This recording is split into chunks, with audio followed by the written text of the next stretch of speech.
Internacional de Proteção de Dados. Mundialmente comemorada no dia 28 de janeiro, a data celebra a importância da proteção dos direitos fundamentais, da liberdade e de privacidade e o livre desenvolvimento da personalidade da pessoa natural por meio da proteção de dados. E para assinalar esta data, trouxemos para o programa de hoje a advogada Eva Marques para nos falar do regime jurídico que estabelece a proteção de dados pessoais.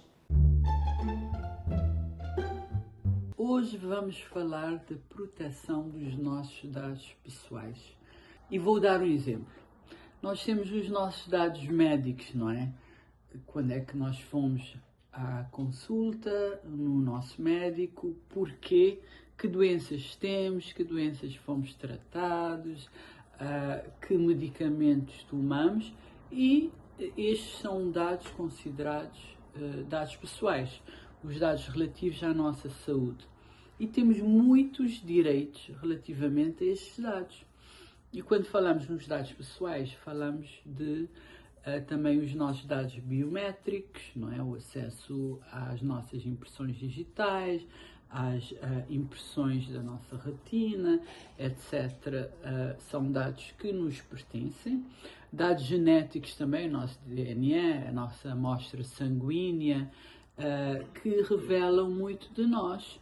Alguma entidade acaba por ter acesso a essas informações. Vou dar-vos outro exemplo, a nossa conta bancária. Os bancos têm acesso à nossa conta bancária, quanto depositamos, quanto temos, o que é que nós pagamos, mas são informações nossas, que mais ninguém tem direito de saber. São a nossa privacidade, a nossa vida privada, que é constitucional e legalmente protegida. Os nossos dados pessoais são protegidos por lei em Cabo Verde desde 2001, mas naturalmente que precisavam, a legislação precisava de atualização, porque com o advento das novas tecnologias é muito fácil qualquer operador vai querer pôr os nossos dados numa base de dados, que é fácil, não é? Encontram o nosso nome, o nosso número de telefone, o nosso endereço, rapidamente podem nos contactar para todo o tipo de expedientes eficientes e eficazes que já a nossa vida moderna exige.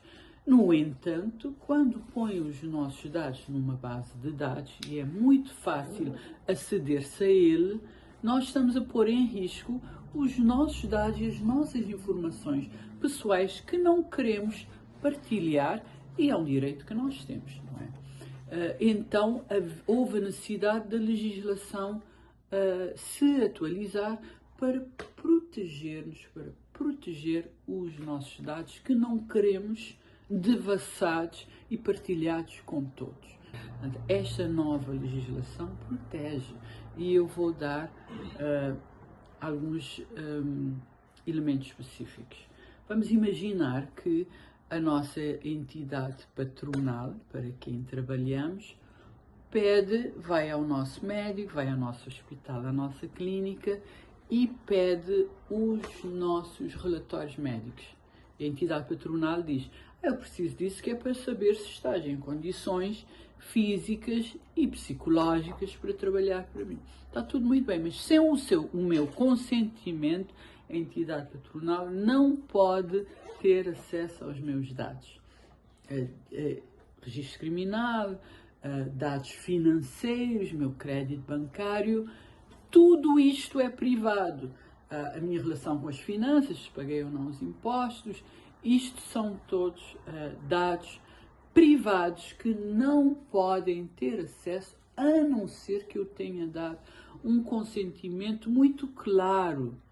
O consentimento que a lei exige que demos para que acessem os nossos dados é um consentimento muito claro, muito específico, que trata especificamente da questão de autorização para aceder aos dados pessoais nossos. E que dados pessoais esses? Não tudo, especificamente o que nós autorizamos. Mas há exceções que dizem respeito ao interesse público. a questões superiores, não é? Uma ordem judicial,